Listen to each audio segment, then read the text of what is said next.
Bonjour, je vous retrouve aujourd'hui pour mon petit bilan couture du mois d'avril. Alors, j'ai cousu 3 pièces et les 3 pièces viennent de ce livre. Donc, c'est le livre Workbook de Mercant Mills. Je vous l'ai présenté dans ma dernière vidéo, donc ça fait quelques jours probablement. Et dès que j'ai reçu ce livre, j'ai tout de suite commencé la couture. Alors, je vais parler des 3 modèles que j'ai cousus. Et si vous voulez avoir plus de détails sur ce livre, donc je vous invite à aller voir ma dernière vidéo.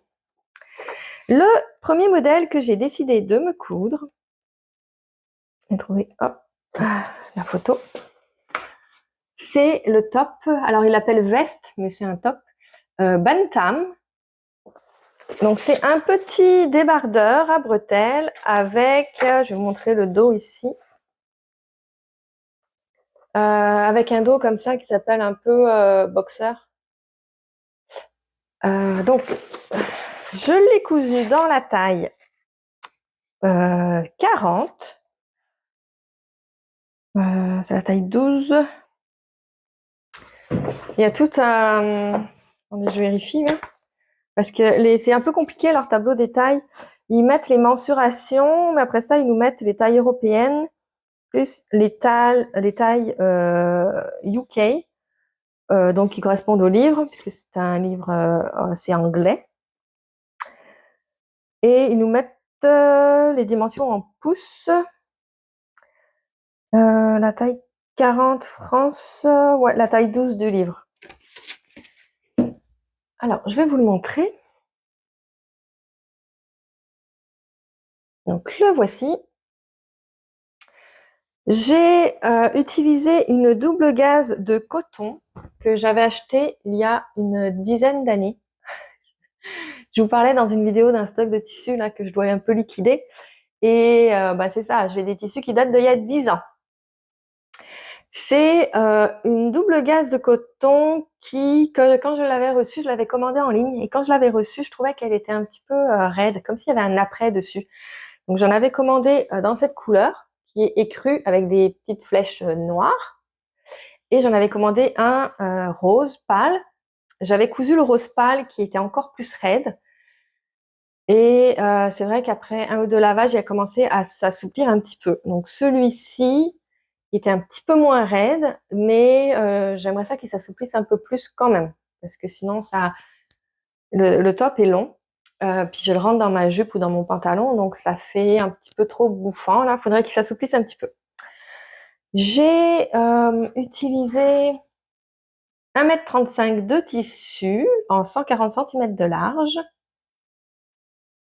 Et j'ai décidé de mettre, je vais vous montrer à l'envers, une petite doublure, mais juste en avant, puisque le tissu est un peu transparent et je porte pas de soutien-gorge, donc l'été encore moins. Puis avec un débardeur comme ça, je voulais pas non plus qu'on voie des bretelles, donc je voulais pas prendre de chance. J'ai mis ici une petite doublure, c'est une viscose, qui est couleur un petit peu, c'est pas écru, ça tire vers le beige un peu plus foncé là.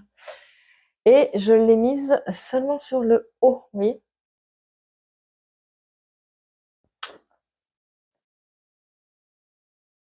Alors ce modèle est, tant qu'on est à l'envers, ce modèle est terminé avec des coutures anglaises, donc c'est ce qui est proposé dans le patron.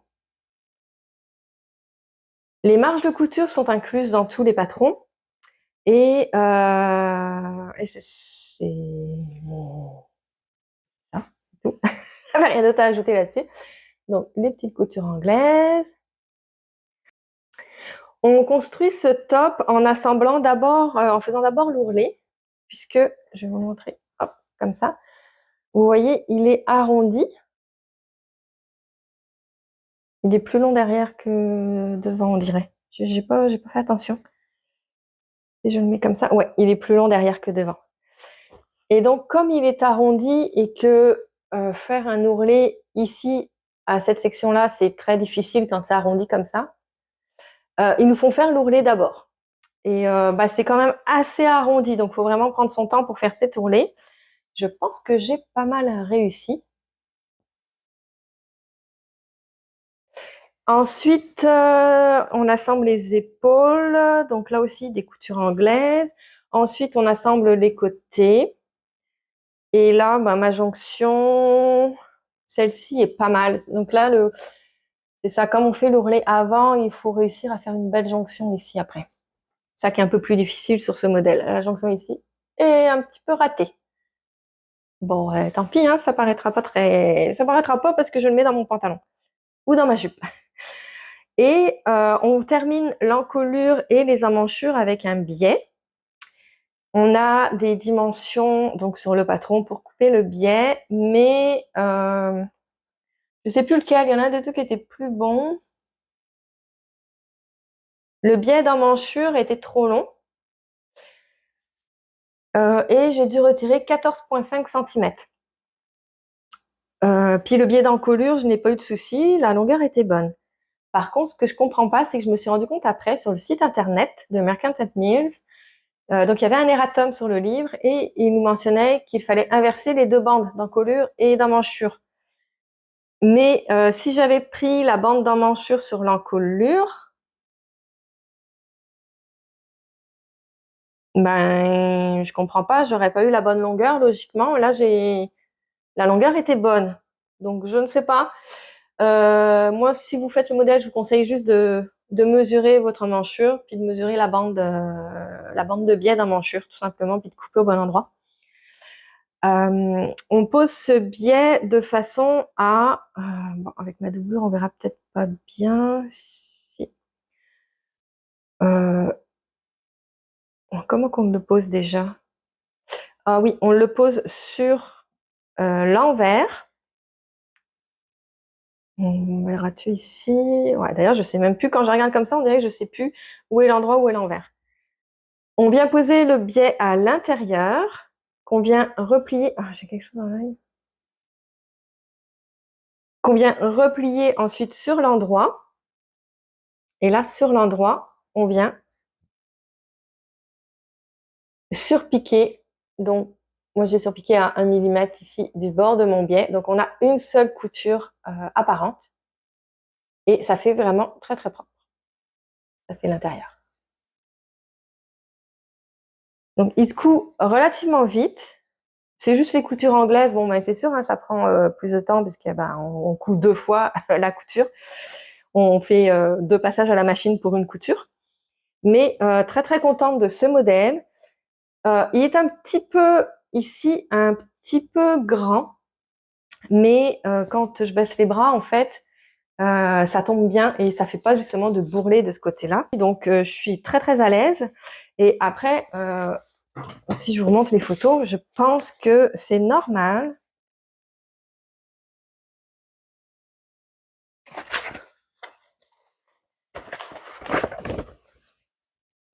Ouais, oups, c'est pas évident, il est lourd le livre. Vous voyez ici, là, elle aussi, ça baille un petit peu. Je pense que son tissu est plus fin que le mien.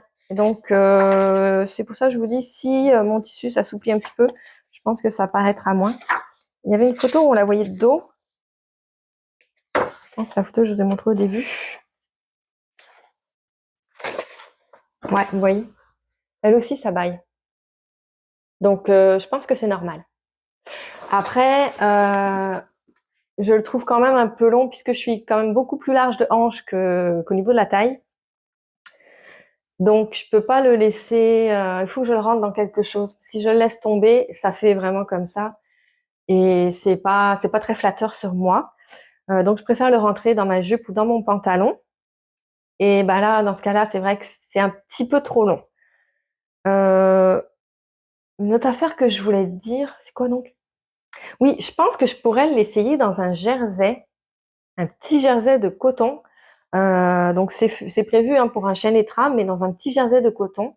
Si je fais une taille en dessous, pour éviter que ça baille trop ici, je pense que ça pourrait être vraiment sympa aussi. Et dans ce cas-là, je pourrais le raccourcir et même le finir comme ça droit, hein, faire un ourlet droit. C'est facile à modifier. Donc très très contente de ce modèle. Le deuxième modèle que j'ai cousu, c'est la jupe. C'est la jupe Salt Marsh. Ça veut dire marais salant. Et je suis vendéenne, donc je trouvais que c'était une bonne idée de me coudre la jupe marais salant. Je vais vous montrer une autre photo, ouais, voilà, qu'on voit mieux. Donc, c'est une jupe longue avec un lien au niveau de la taille et des poches. Cette jupe, je l'ai cousue en mes petites notes. Ok, j'ai pris la plus grande taille, donc c'est la taille 18. J'ai utilisé 2 mètres de tissu et, très facile à coudre. Très facile à coudre. On a une construction de poche un petit peu particulière. Je vais pouvoir vous montrer. Je sais pas le patron qui est sorti là, mais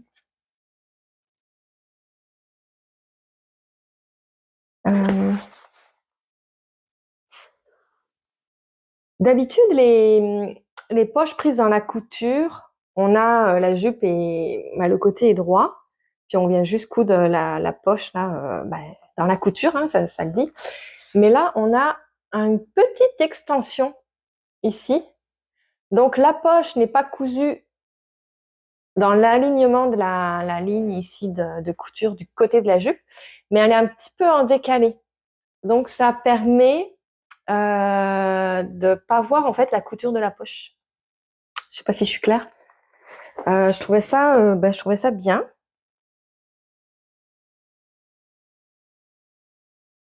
Je vais vous le montrer. Je sais pas si vous allez voir parce que c'est noir. Donc j'ai cousu cette jupe dans une viscose. C'est encore du noir. Je vous montre à chaque bilan couture du noir et je sais que ça se montre pas bien en vidéo, mais c'est ça que j'avais. Donc c'est ça que j'ai utilisé. J'ai beaucoup de viscose, mais j'en ai beaucoup avec des motifs. Là, je me voyais mal avec des petits oiseaux ou des petits... enfin bref, sur une jupe. Je trouvais que c'était plus difficile à porter. Donc, j'ai choisi de prendre ma viscose noire qui allait très bien avec ce top puisque nous avons les petites flèches noires. Donc, je trouvais que ça faisait un bel ensemble. On a donc la jupe qui est en 2 parties, donc un devant, un dos. On a une bande ici pour la ceinture. Vous voyez quelque chose ou pas? On a la bande ici pour la ceinture qui crée une coulisse dans laquelle on vient mettre donc là la bande ici qu'on coud comme un biais et qu'on passe ici au travers de boutonnières. Je pense que dans le modèle, il propose de faire... Oh, est-ce que vous voyez quelque chose? Ah, là, ouais. Dans le modèle, il propose de mettre des œillets. J'en avais, mais je pense que c'était trop gros pour la viscose que j'ai. Vous voyez, la viscose est transparente, on voit au travers. Donc, elle est très, très fine. Et je voulais pas mettre des œillets ici en métal. J'aurais eu peur que ça déchire mon tissu, soit trop lourd. Le ruban ici, le lien, en fait, pour fermer la ceinture de la jupe, est extrêmement long. Donc, moi, je l'ai terminé avec des petits nœuds, un petit nœud au bout. Mais je pense que je vais le recouper parce que c'est vraiment trop long. Et ça permet de faire, vous voyez, si je l'ai, hop, de rentrer dans ma jupe sans souci et après, de resserrer à la taille. Donc, comme on veut. Si on a un peu trop mangé cette journée-là, on ajuste, il n'y a pas de souci. Et ça crée des petites fronces. Je vais refaire le nœud pour essayer de vous montrer ce que ça donne. Je vais vous mettre, comme d'habitude, une petite vidéo portée. Donc, je me vais. Donc, le petit lien. Et ici, si je fronce, voilà, ça fait juste des petites fronces. Donc après, il faut les répartir comme on veut. Donc, très, très facile à faire. Et les fameuses poches que je voulais vous montrer.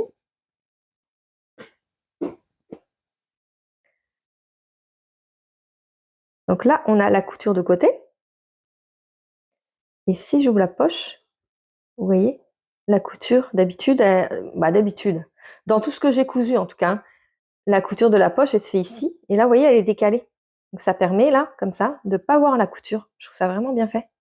Et donc, ça demande une petite manipulation, c'est particulier comme montage. Au début, je comprenais pas trop. J'avais bien tout épinglé justement pour être sûre. Et puis en fait, ça se fait quand même bien. Il faut vraiment suivre les étapes. Et si je vous montre l'intérieur, est-ce qu'on voit quelque chose de spécial à l'intérieur? Non, rien de spécial. Donc, moi, je l'ai pas terminé avec des coutures anglaises, mais c'est vrai que j'aurais pu. Attendez, comme ça, la poche ici. Qu'on a la petite poche.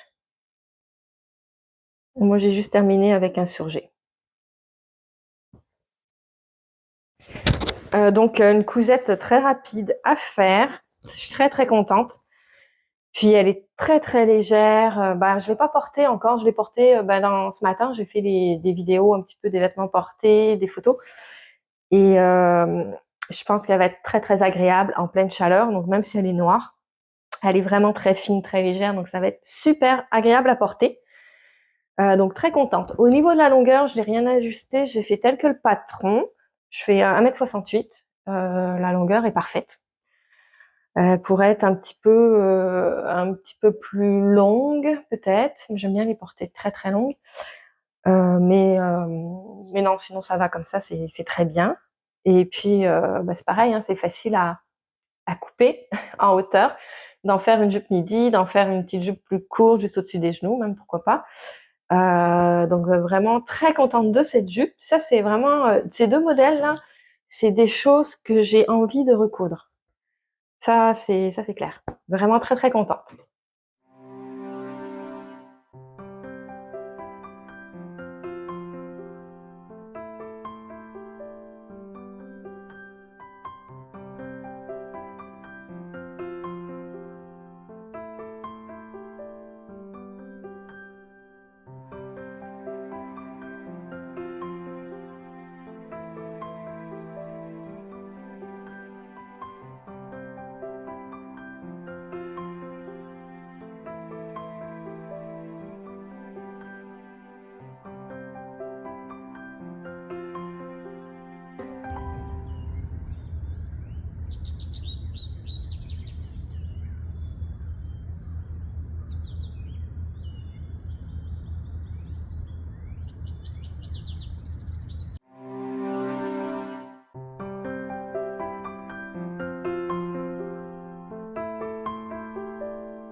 Le dernier, c'est juste une toile. C'est le short. Moi, j'appellerais ça plutôt un Bermuda. C'est celui-ci, le Stride.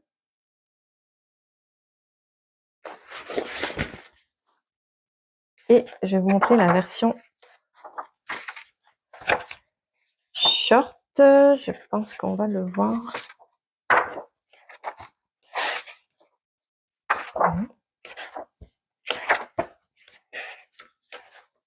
Là, on va voir. Hop là, voilà. Donc c'est ça, c'est un short, mais qui tombe assez bas. Excusez, j'étais partie dans ma bulle. J'ai hésité, je me suis dit allez, je me lance, et puis finalement je n'avais pas de tissu, je n'avais pas assez de tissu pour me faire le pantalon. Donc je me suis dit je vais me rabattre sur le short. Et puis j'ai hésité à le faire directement dans un beau tissu ou de faire une toile avant. J'ai finalement fait une toile parce que j'ai lu les instructions et c'est vrai que c'est complètement une construction différente de ce qui se fait habituellement dans les pantalons.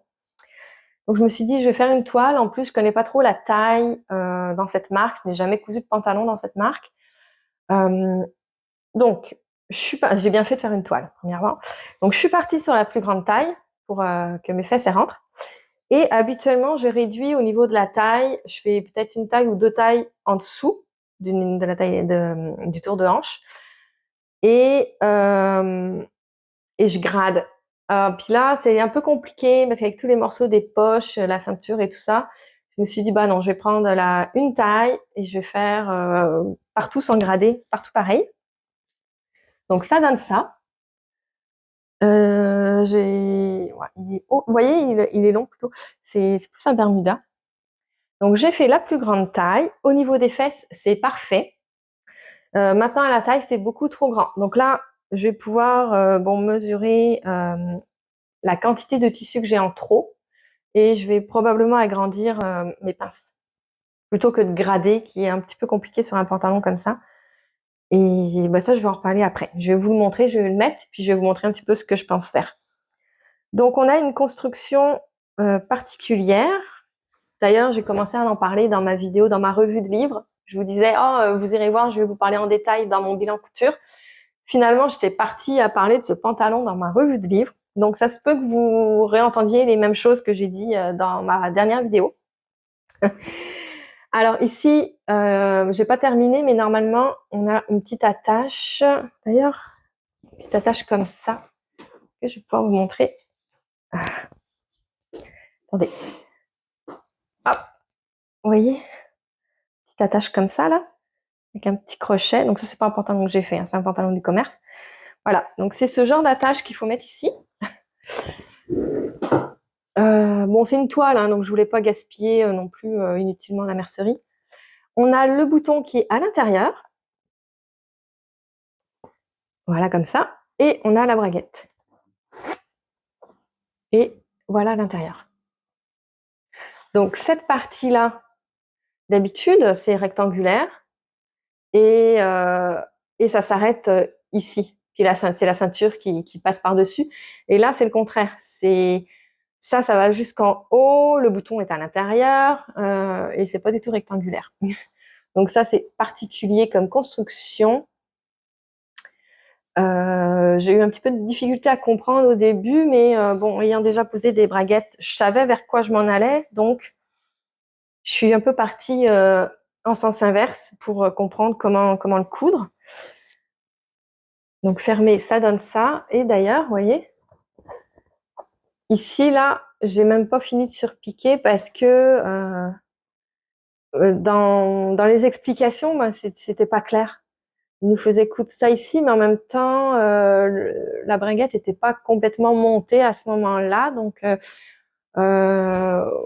là, c'était un petit peu moyen. C'est sûr que quand je vais faire ma version finale, hein, je vais repasser par après, mais je finirai ici ma surpiqûre. Ensuite, on a une construction de poche qui est particulière. Mais là, vous le verrez pas comme ça parce que une fois que c'est cousu, ça se voit pas. Donc ce sont des poches, je pense qu'on appelle des poches italiennes, avec ici ma poche à l'intérieur. On a ici des plis, ici un pli sur le devant, donc sur chaque côté.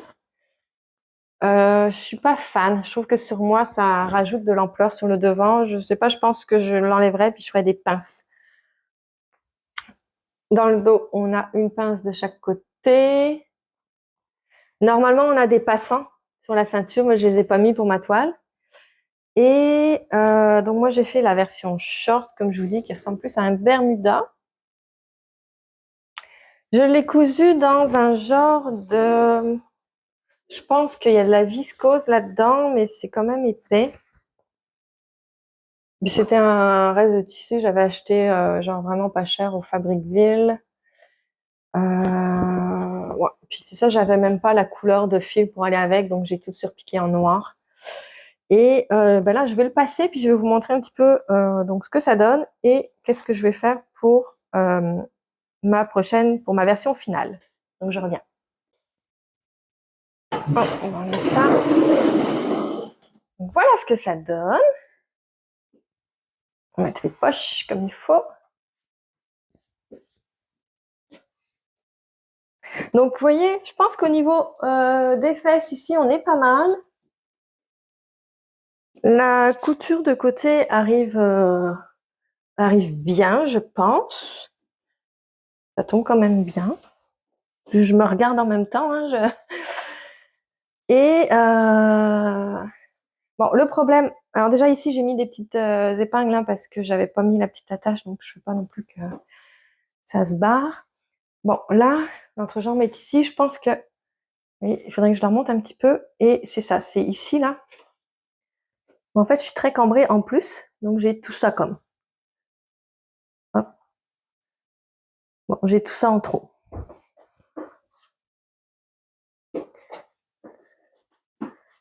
Et vous voyez les plis que ça fait comme un petit surplus en avant que j'aime plus ou moins.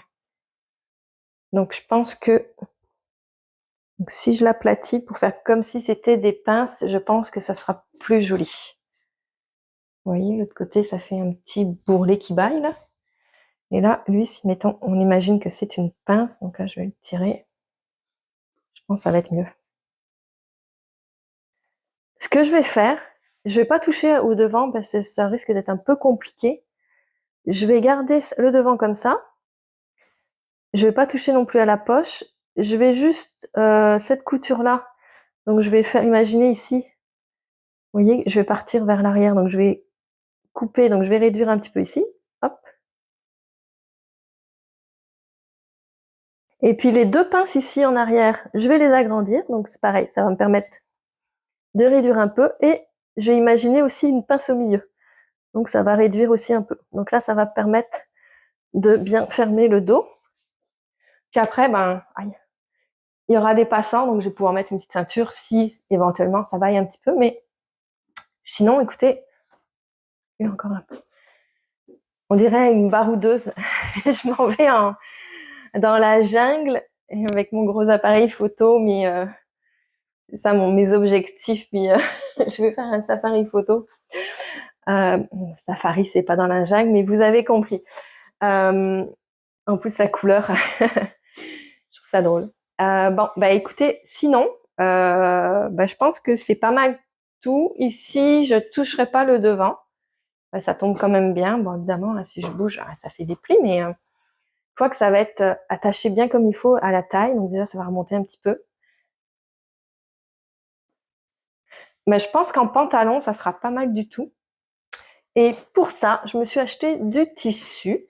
Donc, je vais me rasseoir, puis je vais vous montrer les tissus que j'ai achetés. Donc, pour faire le pantalon, j'ai acheté 3 tissus parce qu'en fait, j'hésitais et puis il y avait des promotions. Donc, il y avait certains, il y avait 50% de réduction. Et ok, il y a 2 tissus, il y avait 50% de réduction, mais il y en a un autre, il y avait 40% de réduction. Et j'ai acheté du lin, donc c'est quand même pas donné. J'ai acheté pour commencer celui-ci, donc c'est un 100% lin, qu'on reste dans les tons verts. J'en ai pris 3 mètres. Il m'a coûté 20 dollars du... non, celui-là, c'était 30 dollars du mètre. Et il y avait 40% de rabais. Donc, je l'ai lavé une fois. Il est un petit peu raide. C'est comme du coton, hein, du lin. Ouais, c'est raide un petit peu, bah, comme du lin normal. Donc, après coup, je me suis dit, bah, c'est peut-être pas l'idéal puisque ben, je sais pas trop. Je veux pas que ça fasse effet bouffant. Je ne sais pas. Donc, si j'utilise pas celui-là pour le pantalon, au pire, je me ferai une jupe avec. J'ai des très beaux modèles de jupes à plis. Ça sera super beau. Donc, je vais peut-être le garder pour plutôt une jupe. J'ai pris également, donc les deux suivants, c'est des mélanges lin et coton. Donc, j'ai pris celui-ci, donc c'est couleur chocolat. Je l'ai payé 20 dollars du mètre et il y avait 50% de rabais. Donc, ça fait 10 dollars du mètre. J'en ai pris 3 mètres. On voit bien les couleurs. Oh, écoutez, ouais, voilà. Donc, ceux-là, c'est un mélange coton-lin, donc c'est vraiment plus souple. Donc, il y a un plus beau tombé, je pense, pour un pantalon là-dedans, je pense que ça va être plus confortable que dans l'autre qui est plus rigide. En plus, ça froisse beaucoup. Ouais, donc peut-être plus là-dedans, le pantalon. Puis, Le dernier que j'ai acheté, c'est un mélange coton-lin également, mais c'est couleur, pas trop, sable. Et je l'ai payé pareil, 20 $ du mètre. Il y avait 50% de rabais, donc 10 $ du mètre, et j'en ai pris 3 mètres. Et c'est drôle, il n'est pas aussi doux que l'autre. C'était pas la même, marque. Ouais. Et c'est pareil, fluide là. J'ai pas envie de toutes les défaire parce qu'il y en a 3 mètres. Puis comme il y a plein de poils de chien par terre, ça va m'en foutre partout sur les tissus. Mais vous voyez un peu quand même. Ouais. Celui-là va peut-être être un peu plus transparent que le chocolat. Donc dans mes prochaines cousettes, vous verrez du lin et du coton lin. Donc j'ai envie de me refaire ce pantalon, c'est clair. Et j'ai même envie de me refaire. Vous voyez, à force de le manipuler là, depuis ce matin que je le manipule, il commence à s'assouplir. Donc il va falloir que je pense que je le porte un petit peu, je le lave plusieurs fois. Et ouais, le tombé va être encore plus joli. Donc voilà pour ce que j'ai cousu au mois d'avril. J'en ai pas cousu plus. Par manque de temps en fait, parce que si j'avais pu là, j'aurais cousu le modèle. En fait, je voulais, avant de faire cette revue de livre, je voulais le coudre, le modèle Héron ici. Je voulais faire celui-ci. J'ai pas eu le temps. Mais ça serait très joli dans un coton et lin aussi. Il y a trop de choses que je veux coudre en fait, et c'est ça mon problème, c'est que j'ai trop envie de tout coudre en même temps, et au final, j'hésite toujours quel tissu pour quel modèle, et j'hésite tellement que au final, j'ai pas le temps de coudre. Puis j'abandonne parce que j'arrive pas à me décider, et c'est vraiment un gros problème. On dirait qu'en tricot, ça me le fait beaucoup moins. En tricot, je prends mon modèle et je me casse pas la tête. En fait, j'ai pas de stock de laine non plus, donc je vais au magasin puis je prends la laine qu'il y a, et selon mon budget, et c'est tout. Tandis que les tissus, on dirait que j'en ai tellement, puis des patrons, mais j'en ai tellement aussi. Je vous ai jamais montré ce que j'avais, mais j'en ai vraiment beaucoup. Et c'est toujours des hésitations, et au final, ça me ralentit beaucoup dans ma couture. Donc je vais essayer de peut-être me poser moins de questions, parce que j'ai trop de projets que j'ai pas le temps de me poser toutes ces questions. Enfin bref, voilà. Donc c'en est tout pour mon bilan couture. J'espère que ça vous a plu. Mettez-moi un petit j'aime, mettez-moi des petits commentaires, ça va me faire plaisir de vous lire comme d'habitude. Et puis je vous dis à bientôt. Bye bye.